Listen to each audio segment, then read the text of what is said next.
got diagnosed with MS in 2009, and I've gone from an extremely active lifestyle to one that's very sedentary really, and I'm now using a wheelchair most of the time.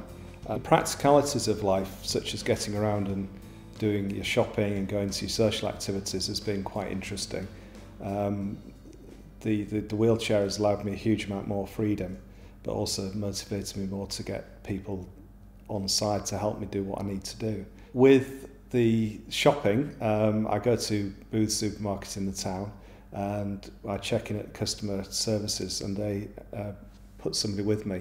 So I've got a shopping list in my iPhone, they have a shopping basket with them, and we go around the shop and just get everything, whether it's on high shelves, whether it's putting things into bags, and then at the end of the shopping trip we go through the checkout, they put it through and pack it into my rucksack and then put that rucksack onto the back of my wheelchair so we can come away.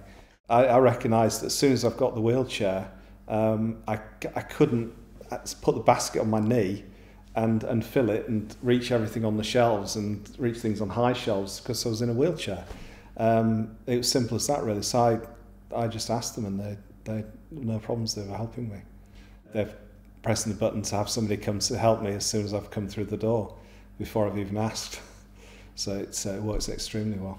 The smaller shops where it's much more personal because you're dealing with the person who owns the shop, that has been incredibly good as well really. You know, they'll do anything to help, whether it's just loading things into my rucksack, whether it's bringing things to me if you can't get in the shop to show me them. Langton's Fine Foods on Kirkgate, they've got a small step going in, so they've got a aluminium ramp which they put out. I can go into the shop and they obviously get things off the shelves, add it all up, they'll take my card out of my wallet if I'm struggling with that, and they'll load it back into my rucksack and away I go again down the ramp and on my journey. So yeah, everyone has been extremely helpful. But I think the only issue has been that they don't know how to help you. They need you to be able to engage them for you to ask them how they can help you, and then they feel very confident about doing that. But they're very hesitant at first, a lot of people, about doing the wrong thing. So if you can tell them the right thing to do, they're very, very pleased that you've actually asked the question. When we looked at the ramp access to Langton's, for example, I mean, they've put a small disabled sign on the door saying that there is the ramp available, and other people have used that to get in. So I think it's issues that I've got them to change to help me, but obviously because it's helping me, it's helping everybody else as well. So it's historic town is Ripon, and so there's a lot of old buildings. So there are steps into the buildings. They're not all like modern city centre where it's flat access. So Langton's small step, a little 2-foot aluminium ramp gets it going. The butcher's, Andrew Schwarbrick, for example, his is on a very narrow footpath in an old building. There's no way he could get ramped access into there, but he'll just come to the door and I'll talk to him about things. He'll bring the bacon for me to see, and then he wraps it and brings it back out to me on the street and puts it into my rucksack. And also what he does now, he charges me on a monthly basis. So I only have one monthly bill to pay, and I pay that on my iPhone on a funds transfer basis.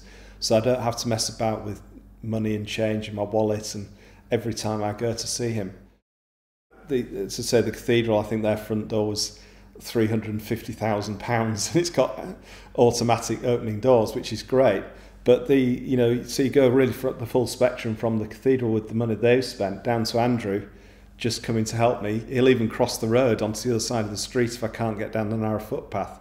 It will do whatever I need really, and it's just not a problem to him. The difference between the practicalities of life, of dealing with shopping and socialisation, become much more blurred because you're always having a chat with them about what's happening in the town, what's happening in their lives, what you're doing, discussions about anything that you would have with friends. I mean, they become part of your social life as well as the practicalities of dealing with your shopping experience really. I can't believe that people aren't going to be helpful. I just assume they're going to be helpful, and if they're a bit shy and a bit standoffish, then they just need engaging a bit more to give them the confidence to help you. I attend a physical and sensory impairment board in Ripon, which is a reference group for the county council, and there's a lady there that knows the council set up very well, so she knew that there was somebody that did small jobs. So I met him at the public toilet where there was a disabled access toilet, because I was having a problem with the strength of the door closer. It was a big oak door and it closed extremely quickly, so I couldn't open the door, get my hand onto my control to go through the door before the door had started to close again. So you're basically wrestling with the door to get in. And I met him down there. He tried to adjust it. It obviously had water ingress and it couldn't be adjusted. So he bought a new one and it was fitted within a week. And now there is a slow door closer, which makes it very, very easy to access there, which is great when you need to go. You need to go. And if you're being delayed because you can't get in, it's not good news. So yeah, that was a very small thing, but he really reacted really quickly to that and understood, as soon as he saw me doing it, understood exactly what the problem was. When I first went to the PSI meetings, it was very difficult to see how this was going to make any difference because the decision making was so slow. I just thought it's going to be really difficult to do that.